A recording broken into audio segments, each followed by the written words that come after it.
We're grateful for who God is. That list of names given, holy and mighty and all of that, that's just the beginning of things.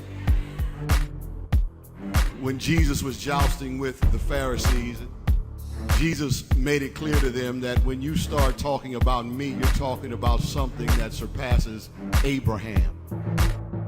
Because before Abraham was, he said, my name is I am. In other words, when you open up the book to look at all of the good things that a person can possibly be mighty and triumphant and awesome and holy, he says that that's just the beginning of it. He had to close the book. Who am I, America? I am Kendrick Tate, and I got a story to tell you.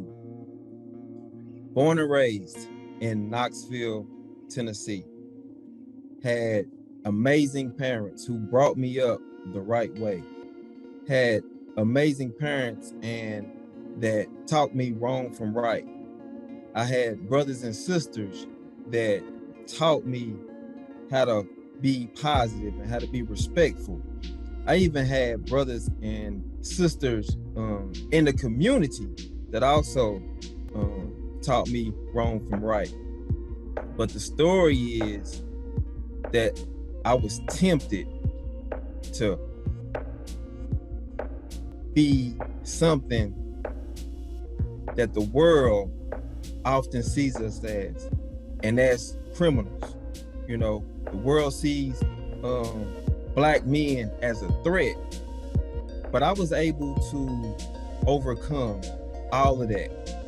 And this story is for the brothers and sisters who don't think there is an out, who don't think that there's only one way out of the hood, so to speak.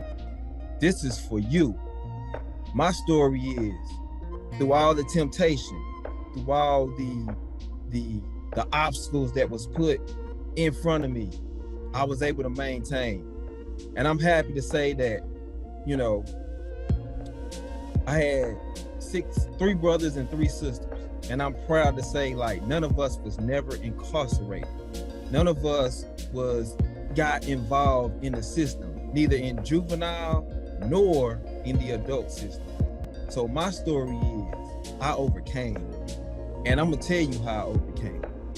I was able to put my priorities ahead of my needs, so to speak, or my desires, those temptations or whatever. And it was not easy. Let me tell you, it was not easy.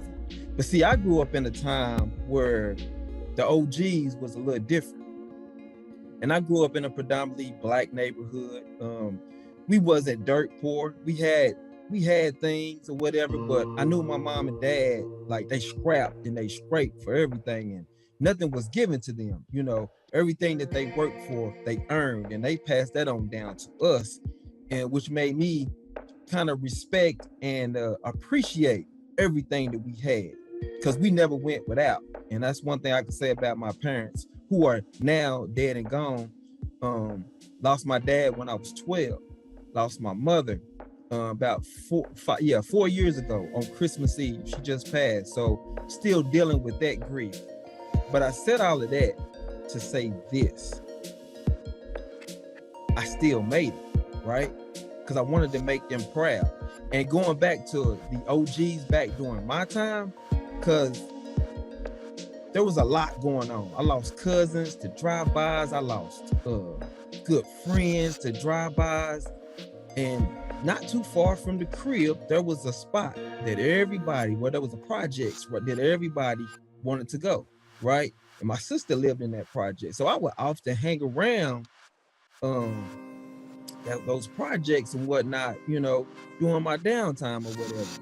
And the crazy part about it is, when things were about to get hot or blow up, the OGs that knew me told me, "Hey, KT," that's what they call me back back in my young days, or they call me Ken Tate, whichever one preferred. My real name is Kendrick Tate, like I said before, but that's another story for another day. But they would tell me, "Hey, young buck, hey man, you got to bounce. And I'm just like, what? Nah, I want to hang. Nah, man, because we see something in you that you don't even see yourself. So they wouldn't even let me hang out, which was crazy, and and the OGs back during those times, we talking about the 80s and the 90s. So they would like threaten you, like, man, look, if you don't go home, you know what's about to happen. So look, I always been a lover and never a fighter. So I look, at a young age, I clearly understood what that meant. And it was cool because I respected that, because when it came to sports and whatnot, it was all good. We could hang, we could kick it, and we could do our thing and we have fun or whatever. But the moment things in the neighborhood and the streets got a little weird or was about to get suspect and dangerous, hey, they made sure that they took care of me. And a lot of those OGs today, if they're not dead, they are sitting in prison right now, or they are currently like having bad effects, health wise, from the very drugs that they were selling. So, man, I have to give a shout out to all the OGs who helped keep me out of trouble, because my story wouldn't be my story if they hadn't intervened on my behalf. And I grew up, like I said, in a predominantly Black neighborhood, went to a predominantly Black school, elementary school. And then I got my first taste of like kind of like America is when I went to middle school. I went to Bearden Middle School. It's a diverse middle school. And so I got to meet all ethnicities. I got to meet all different kind of races. I got to meet all kind of different teachers and people. So then I began to, evolve kind of like as a person and see the world outside of my community, which was an amazing thing to see. And in that time when I was in middle school, I remember my first experience kind of with racism. And one of the things that I experienced was I was in gym one day, and somebody peed on my clothes, my change clothes, because you had gym clothes and then you had your regular clothes and whatnot. Somebody peed on my clothes, right? And I couldn't figure out, why somebody would do that or whatever. And somebody came to me and was like, yeah, the same thing happened to me. And then it was another person, and I started to see a trend, and the trend was I was Black. So that was my kind of first realization, because I always wondered, like, what would I do if somebody was to call me an N-word? I remember specifically being at the bus stop one day, and this bum was walking down the street. I want to say bum, I'll say homeless man. And he asked me for some money, and I said I didn't have any money. I'm in middle school, I don't have money. And he called me the N-word. And I was so taken aback, because I had said in my head, if I ever was called this word, I would definitely throw hands and hurt this person. But in that moment, I found myself bewildered, like shocked that it actually happened. And so as I think back of my time in middle school, out of all of the goodness that and all the friends, and I played middle school basketball. We couldn't play. I think they didn't let 6th and 7th graders play. You had to wait till you was like an 8th grader. And so my 8th grade year, me and this other guy, we decided to go out, and man, we were like rock stars at that school. So, from experiencing those things when I was in the 6th and 7th grade, and just kind of being like disrespected, to being like uplifted my 8th grade year, and just, we had popularity. The girls loved us. We were popular when we, days before the game would happen. It was just crazy, because people was like, what you gonna do today? And the amount of awards I won in middle school, it was crazy. And I just knew I was destined for the NBA. But I didn't make it, as you can see, because God had another plan. It was going to put me on another platform to where I was going to be able to succeed, not as an NBA player or NFL player, but I'm going to tell you that later. So stay tuned. So then I went on to high school, and went to Austin East High School, predominantly Black, pretty much all predominantly Black high school in Knoxville, Tennessee, or East Tennessee or whatnot. And I went there because all of my brothers and sisters graduated from Austin East. So it was only right that Kendrick Tate go to Austin East. Went to Austin East, had wonderful experiences. I was with my people, and Austin East was one of those schools that everybody hated, but everybody wanted to go to. It was always said it was bad, and we had a lot of gang violence. And just to put it in perspective, I'm gonna tell you how bad Austin East was. Like right across the street was a funeral home, right? And so a lot of times our classmates would be killed and we would be re-traumatized because as soon as we come out of school, we looking at the funeral home where our classmates are resting. So that whole trauma right there was just, we didn't even understand trauma at that time the way we understand it now, but we were traumatizing ourselves on a day-to-day basis and didn't even know it in the sense when we lost our friends or whatever. And there was a lot of gang violence at Austin East. And even at Austin East, I was still able to steer away from being in those gangs. And I just wanted to be somebody who was cool with everybody. I wanted to respect everybody. And I wanted the same in part. And so I kind of got that by just respecting everybody. Even the gang members felt the same way. And high school was a beautiful experience. The main thing that I regret out of high school is I didn't get to play my senior year. There was an age verification. I got held back 1 year, and then I started school late. So my senior year, it was gonna be my time to shine. I was ineligible to play, and so that right there really hurt me. And but it also prepared me for life moving forward. So that's kind of my story growing up as a young man. And y'all, stay tuned because there's so much more. So that brings me to where I am today. I can honestly say that life has been good to me, and God has been, oh my God, I can't even put it in words what God has done for me in my life. And I'm just sitting here thinking about what he's done, man. It makes me want to get happy, but I ain't gonna get happy. I'm gonna praise him because he's been too good. So currently right now I'm a father of two beautiful young girls. One of them is 21. Her name is Lara. Kyla just turned 16. I have two kings. Preston, he just turned 15. And then I have a newbie. I know I don't look it, but you know what I mean? Yes, I am. Let me go back. I am 47 years old, or should I say years young. And I have an infant too. Yeah, he is 13 months and he is Kyson. Look, COVID baby, unexpected, but hey, these things happen. And I am engaged to a beautiful woman, Danielle Moore. And so we hope to be getting married hopefully within the next year or so. And I do have a plus one. She has a daughter. Her name is Neviana. And so basically I got 3 daughters and 2 sons.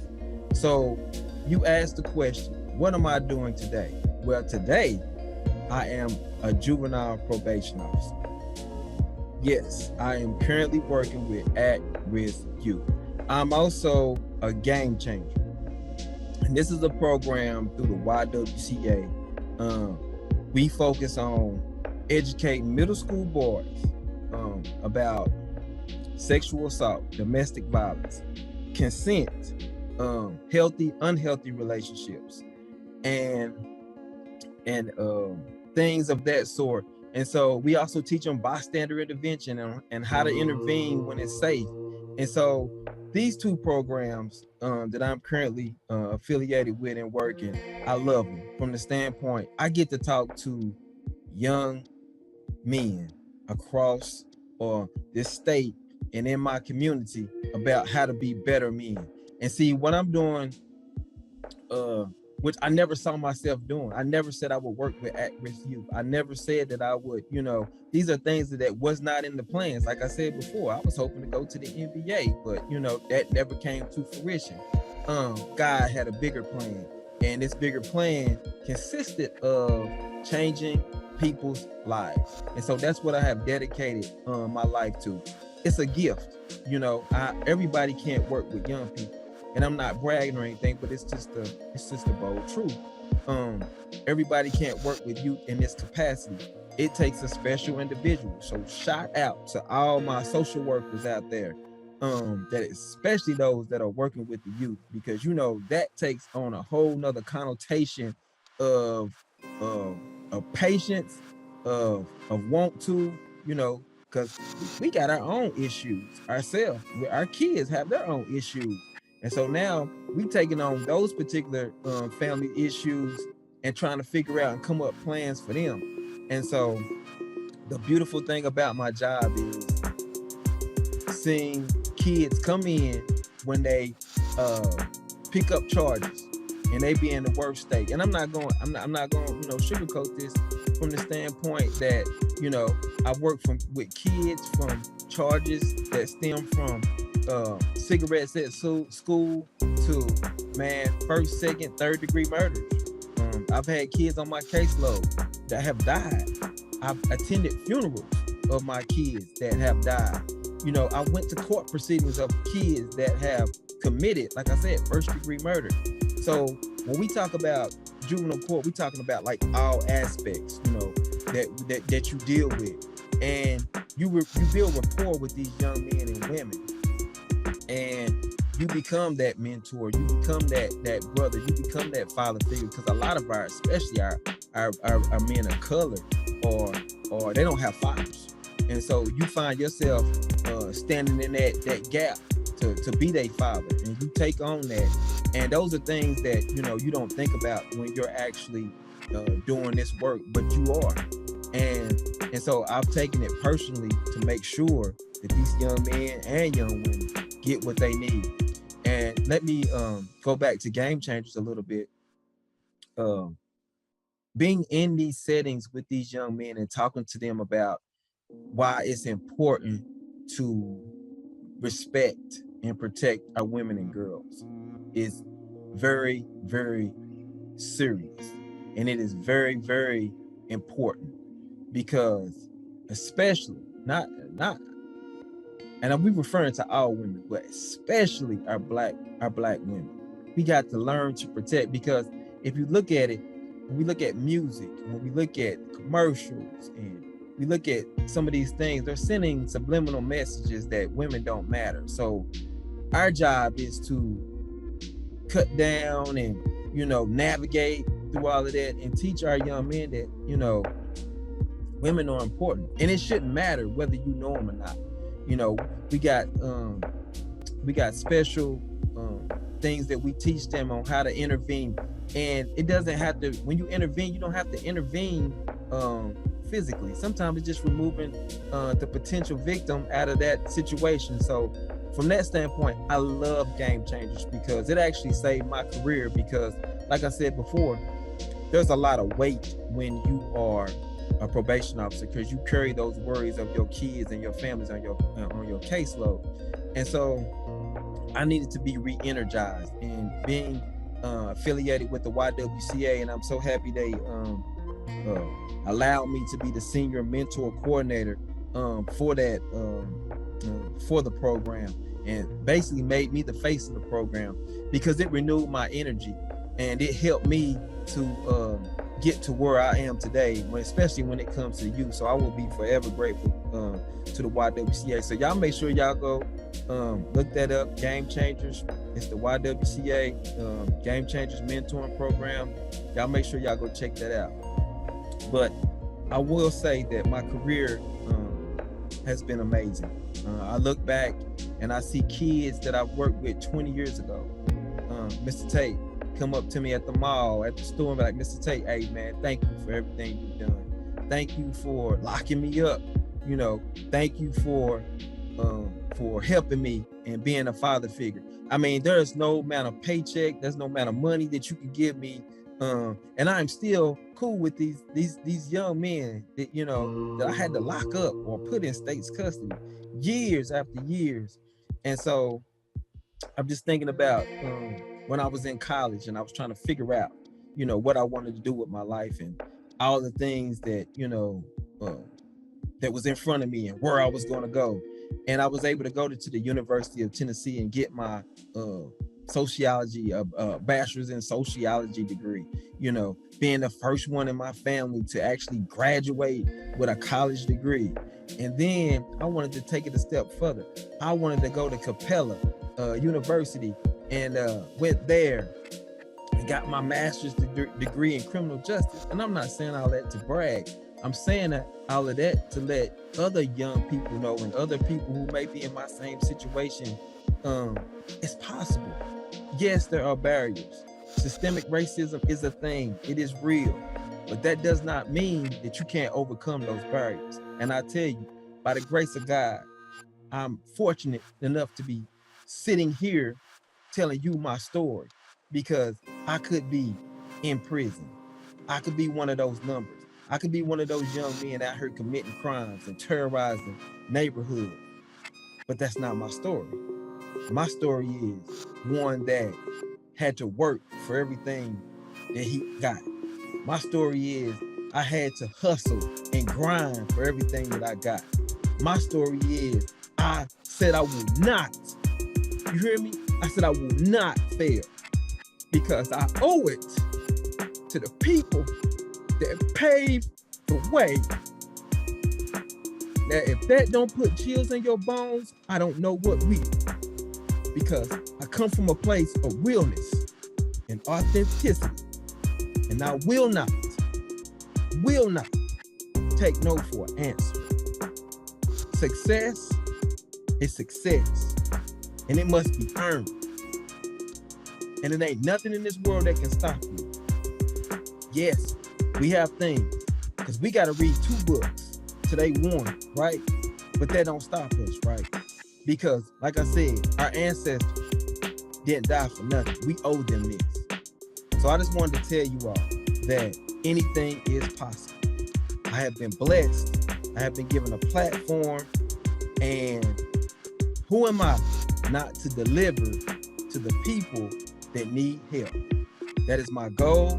That is my passion. It will not change, and it cannot change, because there are people that actually are depending on me.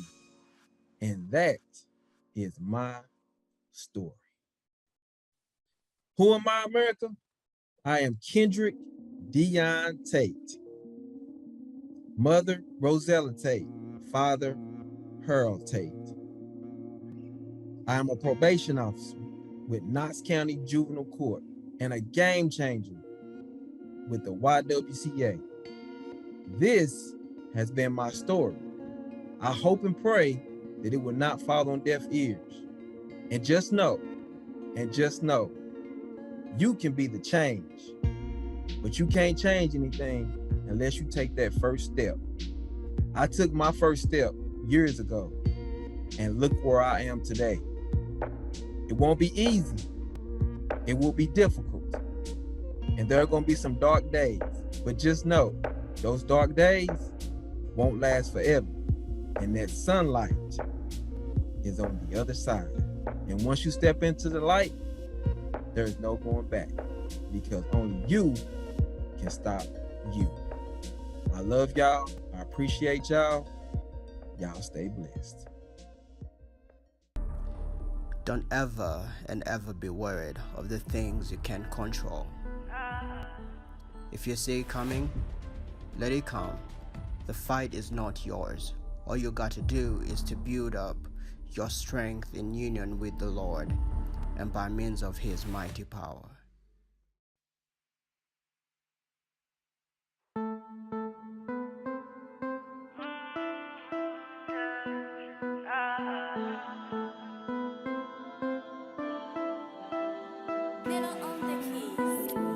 You're feeling broken down. The trouble's coming down on you. It's been coming, knocking you down, down, down, down, down, down, down. I wanna tell you there's a God for you. He's coming to raise you up right now. The problems, the troubles will all be solved right now. I know you've been passing through these trials, the forest that hard for you. But I wanna tell you, it's gonna be good for you.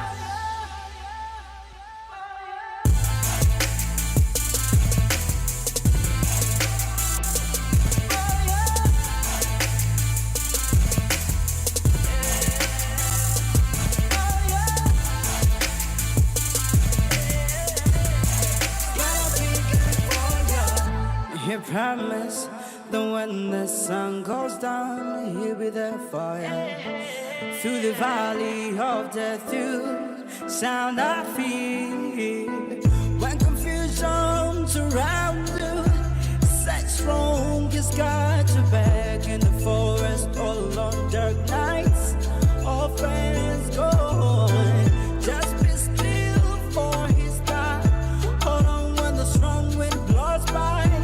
Thunder and lightning scare me good.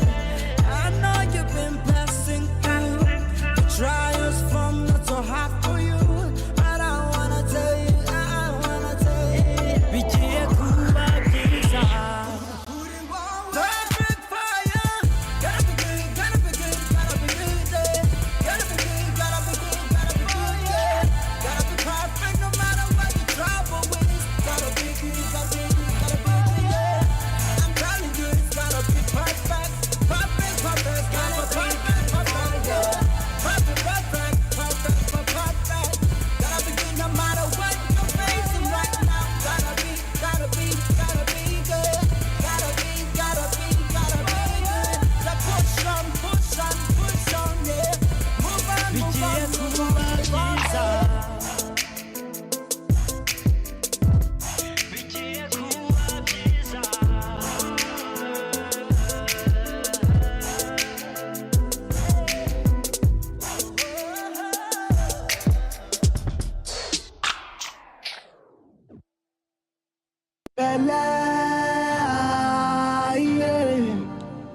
Jesus in my life, music that my face life. Me and music don't matter when I'm 6 years old. We cut for 5 years, so I was told. But my mama, she raised me up, said if you do it in good song, don't give it up. Me and my first wife hit the stage in 94. Professionally we hard, I came my soul, but they didn't conquer. People suggest divorce if you no blessing the game, then it must be cause I know them anything I only God trust, and I go stay with the game whether I good or was. But with the power from above, where they call with love. Now better at the sea as I speak the word. Cause everything for this life start from spiritual. It'll take time, manifest or physical. You are the control to help you controller. You said get your first wife, check her balance. Love your belly, yeah. Jesus in my life, music in my face life. Love your belly, don't be manga, yeah. Jesus in my life, music in my face life. Hello people, what's going on? This not your brother and I'm ready to sing you a song. You know my name now, maybe not the famous type. Rappers like